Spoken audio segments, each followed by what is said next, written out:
लेकिन वो बोल रहे हैं कि रिक्टिफाई क्यों नहीं कर रहे हैं, आप लोग सुधार उसमें क्यों नहीं कर रहे। तो पहले समझिए लिफ्टिंग क्या है। पहला एक क्वेश्चन हमारा है कि लिफ्टिंग के दौरान लिफ्टिंग क्या होता है, पहले इसको आप लोग जानिए। लिफ्टिंग क्या है? उठाते हैं।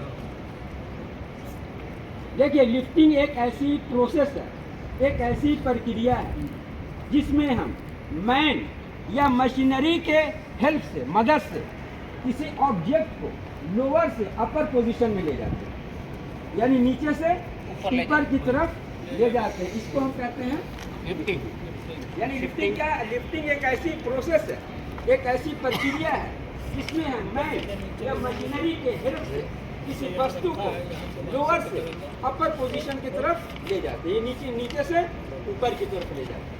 बराबर है। अब आपको पूछा जाएगा कि what are the types of crane. Crane कितने प्रकार के होते हैं? हाँ देखिए, बराबर।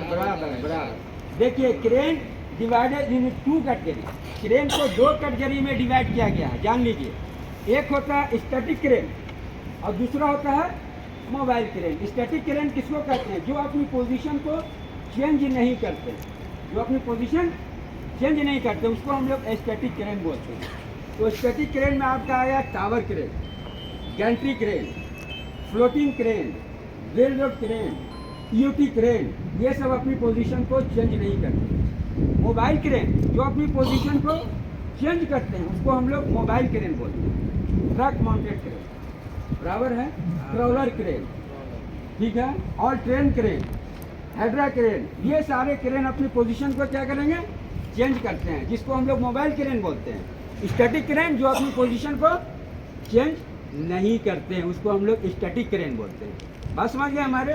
स्टैटिक क्रेन में tower crane, gantry crane, floating crane, rail road crane, EOT crane. और आपका आ जाएगा मोबाइल क्रेन में जो अपनी पोजीशन को चेंज करेंगे, ट्रक माउंटेड क्रेन, बराबर है। फिर आपका आएगा कौन? Crawler crane. फिर आपका आएगा ऑल ट्रेन क्रेन। फिर आपका आता है हाइड्रा क्रेन जो पोजीशन को अपनी चेंज करते हैं, बराबर है। अभी हम लोग जो बोलेंगे भाई कि आप लिफ्टिंग करते हैं तो लिफ्टिंग के दौरान क्रिटिकल लिफ्टिंग किसको हम लोग करते हैं? What are the critical lifting? Critical lifting क्या है बताइए? फ्लैट पे लेके जा रहा मटेरियल कोई भी बारी, हाँ उसके नीचे में नहीं घूमने का, बैरिकेड करके रखना। बराबर। जो क्रिटिकल आदमी उसको ही बोला, दूसरा आदमी घुसे ना नीचे। बराबर। क्रिटिकल लिफ्टिंग जिसमें हाई रिस्क होगा, जिसमें रिस्क बहुत ज़्यादा होगा, उसको हम लोग क्रिटिकल लिफ्टिंग कहते हैं। अगर क्रेन कैपेसिटी, क्रेन का जो सेफ वर्क लोड है, जान लीजिए क्रेन का जो सेफ वर्क लोड है SWL, अगर SWL से 75% लोड आप ज़्यादा उठा रहे हैं तो क्रिटिकल लिफ्टिंग हो गया, इसमें हाई रिस्क हो गया। अब उसको कहते हैं tandem lifting. Tandem lifting high risk job में आता है भाई। टेंडम लिफ्टिंग क्या होता है? 2 क्रेन को जोड़ करके किसी माल को हम लोग लिफ्ट करते हैं, हाई रिस्क हो गया ये। बात को आप लोग समझ लीजिएगा। तीसरा हमारा आता है ओवरहेड पावर लाइन। अगर आपको कहीं से एनर्जाइज एरिया है, आप लिफ्टिंग कर रहे हैं और ओवरहेड पावर लाइन ऊपर से गया हुआ है तो ये भी आपका क्रिटिकल लिफ्टिंग में आता है। एरिया को पूरी तरह से बैरिकेड कीजिए और ओवरहेड पावर लाइन्स के नीचे बिल्कुल हमको लिफ्टिंग नहीं करनी है। जहाँ पर भी ओवरहेड पावर लाइन है तो वहाँ पर लिफ्टिंग हमको बिल्कुल भी नहीं करनी होती है, ये आप जान लीजिए। फिर आपको जो क्रेन में सेफ्टी डिवाइस जो लगे होने चाहिए, जो ज़रूरी है, जो आप लोग को जानना है कि क्रेन में कौन कौन से सेफ्टी डिवाइस बिल्कुल नेसेसरी है कि आपको लगे होने चाहिए, बताइए। क्रेन में बिल्कुल नेसेसरी है, आप लोग को ये जानना है। जो भी लिफ्टिंग के दौरान काम करते हैं उनको बिल्कुल जानना है कि क्रेन में कौन कौन से सेफ्टी डिवाइस एकदम नेसेसरी है कि आपको लगे होने चाहिए। पहला बता देते हैं आप लोगों को, जान लीजिए। Anti two blocks, anemometer, SLI safe load indicator, level indicator, ये बिल्कुल नेसेसरी है कि क्रेन में आपको लगे होने चाहिए। अभी आप बोलिएगा भाई कि एंटी टू ब्लॉक्स क्या है? एंटी टू ब्लॉक्स क्या काम करता है बताइए? देखिए बता देता है। एंटी टू ब्लॉक्स जो होता है, जब भी आप हुक में किसी लोड को लगाते हैं, लोड को आप लगा दिए तो लोड क्या होता है? नीचे से ऊपर की तरफ जाता है, होस्ट होता है कि नहीं लोड। अब लोड को आपने हुक में लगाया, वो क्या करता है, उसको प्रिवेंट, जो एंटी ट्यूबुलॉक्स करता है उसको प्रिवेंट करता है। किसको? जो बूम टेप है, जो बूम है उसको आपको उसको टकराने नहीं देता है, लोड को प्रिवेंट करके रखता है। जैसे वो लिमिट से ऊपर जाएगा, क्रेन क्या हो जाएगा आपका, स्टॉप हो जाएगा।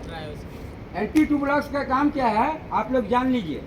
एंटी ट्यूबुलॉक्स का काम है कि जो भी लोड को हम लोग होस्ट करता है, ऑपरेटर जो क्रेन का ऑपरेटर है, जो लोड को नीचे से ऊपर की तरफ ले जाता है, तो बूम से हमारा जो बूम है उससे टकराए नहीं। तो एंटी ट्यूबुलॉक्स जैसे वो लिमिट से अपने पार करेगा, अगर टकराने का डर है तो तुरंत क्रेन को क्या करेगा, वो स्टॉप कर देगा। एंटी ट्यूबुलॉक्स का काम क्या है, लोड को टकराने नहीं देता है बूम से, वो तुरंत क्या करेगा, क्रेन को क्या करता है, स्टॉप कर देता है। एंटी ट्यूबुलॉक्स का काम वही है। एनेमोमीटर का काम क्या है बताइए? क्रेन में एनेमोमीटर लगा होता है, उसका काम क्या है एनेमोमीटर का? एनेमोमीटर विंड स्पीड को मेजर करने के लिए लगाया जाता है। एनेमोमीटर का काम क्या है कि अगर लिफ्टिंग कर रहे हैं तो लिफ्टिंग के दौरान आपका विंड स्पीड कितना होना चाहिए, इसके लिए क्रेन में एनेमोमीटर लगाया जाता है। एज पर ओशा आपको बता देते हैं, जान लीजिए। एज पर ओशा आपको क्रेन से अगर लिफ्टिंग कर रहे हैं तो आपको स्पीड लिमिट जो होना चाहिए हवा की, कितनी होनी चाहिए, 32 kilometre per hour. 32 kilometre per hour होनी चाहिए विंड स्पीड जब भी आप लिफ्टिंग कर रहे हैं। तो इसके लिए एनेमोमीटर लगाया जाता है कि वो स्पीड लिमिट को मेजर करता है, बताता है कि आपका इतना स्पीड लिमिट।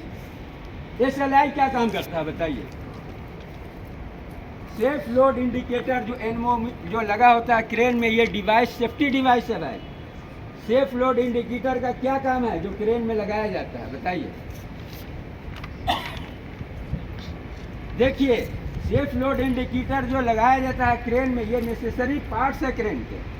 जब भी आप क्रेन से कोई लिफ्टिंग कर रहे हैं तो कितने एंगल पर, कितने रेडियस में आपको माल को उठाना है। अगर माल सेफ वर्क लोड से ज़्यादा हो रहा है तो सेफ वर्क लोड इंडिकेटर क्या करेगा, जो क्रेन का फंक्शनिंग है तुरंत उसको स्टॉप कर देता है। कि अब वो बता देगा कि यहाँ पर लोड अब ज़्यादा हो रहा है, उसको तुरंत वो स्टॉप कर देगा। इसके लिए सेफ लोड इंडिकेटर लगाया जाता है क्रेन में। बात समझ रहे हैं हमारी कि नहीं समझ रहे हैं?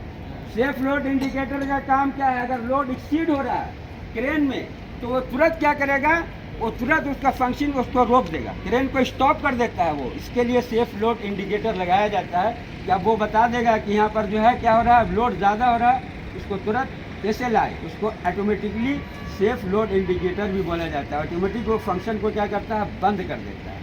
इसके लिए सेफ लोड इंडिकेटर लगाया जाता है। बराबर है?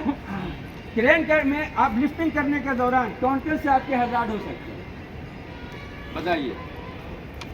क्रेन से आप लिफ्टिंग कर रहे हैं तो कौन कौन से आपके हज़ार्ड हो सकते हैं, बोलिए? बड़ी टूट जाता है। बराबर है? स्विंग इधर करते हैं तो बूम पे टच कर सकता है। बराबर है? सस्पेंडेड लोड, जो लोड आप उठाए हुए हैं वो लोड आपका एक हज़ार्ड है। बात समझ रहे हैं हमारी? फॉल ऑफ लोड्स, लोड्स का गिरना, वो भी एक हज़ार्ड। लोड्स कभी भी जो है आपका अनसर्टिफाइड, अगर मान लीजिए हमारा इक्विपमेंट है, कोई हमारा बेल्ट है, कोई डिशेकल है, आपका क्या है, अगर डैमेज है तो लोड क्या हो सकता है, टूट के गिर सकता है। Uncertified damage. अनइवन ग्राउंड, यानी ग्राउंड का कंडीशन अगर सही नहीं है तो आपका ये भी आपका है हज़ार्ड। बात समझ रहे हैं हमारी? हमारे रीडर या ऑपरेटर जो काम कर रहे हैं वो अगर सर्टिफाइड नहीं है, ट्रेंड नहीं है, तो ये भी एक हज़ार्ड है, उनको ट्रेंड होना मांगता है। बात समझ रहे हैं हमारी? अब आपका फिर आपका एक हज़ार्ड आपका आ जाएगा, उसमें मेन जो आपका हज़ार्ड जो माना जाता है, आपका अनइवन ग्राउंड जो हमारा है, जहाँ पर आप ये कर रहे हैं, लोड को उठा रहे हैं, अगर उसका कंडीशन बिल्कुल सही नहीं है तो वो भी एक हज़ार्ड में आता है। बराबर है? फॉल ऑफ लोड, लोड का गिरना, वो भी एक हज़ार्ड है। लोड कभी भी आपका गिर सकता है। अगर आपका जो है इक्विपमेंट हमारा डैमेज है और सर्टिफाइड नहीं है, कोई सीलिंग बेल्ट है, कोई डिशेकल है, अगर वो पूरी तरह से प्रॉपर नहीं है तो लोड हमारा गिरना भी एक हज़ार्ड है। बराबर है? फॉल ऑफ मटेरियल, मटेरियल का गिर जाना, ये भी एक हज़ार्ड है। अगर कंडीशन हमारा जो है ग्राउंड का कंडीशन बिल्कुल सही नहीं है तो वो भी हज़ार्ड है। कहीं पर 12 प्लेट आपको जो है बेस्ट मेटल प्लेट डालते हैं और ट्रिगर हमारा स्टैंड होता है तो हमारा क्या है, उसमें मेटल प्लेट डाला जाता है। क्यों? उसको लेवल करके रखने के लिए। बराबर मेटल प्लेट आपका जब भी और ट्रिगर आप स्टैंड करते हैं तो हमको ये ज़रूरी होता है कि अगर ग्राउंड का पोजीशन सही नहीं तो मेटल प्लेट वहाँ पर लगा दीजिए, और ट्रिगर के नीचे जो है मेटल का प्लेट आपका होना चाहिए, नेसेसरी है। ठीक है। तो कोलैप्स ऑफ क्रेन, क्रेन क्या होती है, पलट जाती है। आप जानते हैं ना, क्रेन का पलट जाना ये भी एक हज़ार्ड है। कभी ऐसा होता है क्रेन पूरी तरह से पलट गई, इसीलिए और ट्रिगर को बराबर हमको प्रॉपर तरीके से लगाना होता है, और उसको नीचे हम जो अगर पोजीशन हमारा सही नहीं तो उसके नीचे मेटल प्लेट आपको रखना होता है। बराबर है। तो ये सारे लिफ्टिंग के जो हमारे एनेमोमीटर, ये जान लीजिए आपको, anemometer, anti two blocks, SLI, level indicator, ये नेसेसरी है कि आपको क्रेन में होना चाहिए। एनेमोमीटर का काम क्या है, विंड स्पीड, हवा की स्पीड को जो है नापने के लिए बताया जाता है। हवा की स्पीड कितनी होनी चाहिए, as per ओशा 32 kilometre per hour. अगर आप लिफ्टिंग कर रहे हैं तो एज पर ओशा बताता है कि 32 किलोमीटर पर आवर आपकी हवा की स्पीड होनी चाहिए, उससे ज़्यादा हमारी स्पीड नहीं होनी चाहिए। एंटी टू ब्लॉक्स का काम क्या है, एंटी टू ब्लॉक्स का काम क्या है, बूम जो हमारा होता है, बूम टेप जो होता है, वो लोड को क्या होता है, टकराने नहीं देता है। वो तुरंत क्या करेगा, अगर देखेगा अगर टकराने का डर है, तुरंत क्रेन को क्या करेगा, स्टॉप कर देगा। बस SLI का काम क्या है, safe load indicator. Safe load indicator करता क्या है कि अगर लोड अगर ज़्यादा हो रहा है, हमको कितने रेडियस में और रेडियस में कितना माल उठाना है, अगर वो लोड अगर ज़्यादा हो रहा है तुरंत क्या करेगा, स्टॉप कर देगा। SLI, safe load indicator. एक फंक्शन बंद। ठीक है, चलिए हटाइए, हो गया, चलिए, थैंक यू।